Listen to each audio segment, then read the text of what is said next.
Hey everyone, this is Matt from Solid Wood Worx, and in this video we'll be going over how to install your drawer into your kit successfully. So a little tip that I've learned with these drawer systems is if you extend the non-locking slide out a little bit, the locking slide out less than the non-locking, you also have to make sure that the bearing cage, this guy right here, is located all the way at the front of the outer slide.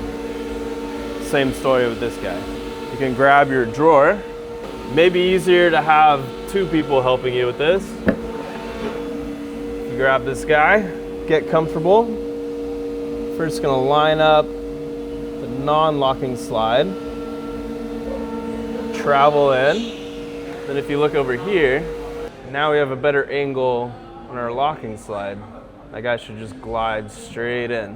When you're at this stage, come back here and check that the bearing cages can slide forward into the drawer like so. If you see that, then you know that your slides have been correctly installed. Same story on the other guy. Then you push it in. Once you hear that click, that's just the locking tab. You have to depress that locking tab, push past that.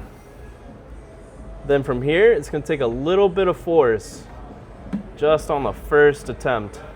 And that's just to properly seat those bearings. Keep pushing it in. There we go. So from here, it should be pretty smooth. That is a successful drawer installation. All right, so now I'm gonna show you what it looks like if it didn't go in properly. I'm gonna grab my drawer again. So if you get at this stage, but you notice the bearing cages are hitting that back stop there, that means they're not properly seated in the inner drawer slide. So from here, if I were to force this drawer in, it would damage either these bearing cages or that little tab right there. So if those two parts or one or the other gets damaged, you're probably gonna need new slides. And there you have it. That's my way of installing these drawers. If you find any other problems happening, just check out our website, solidwoodworx.com.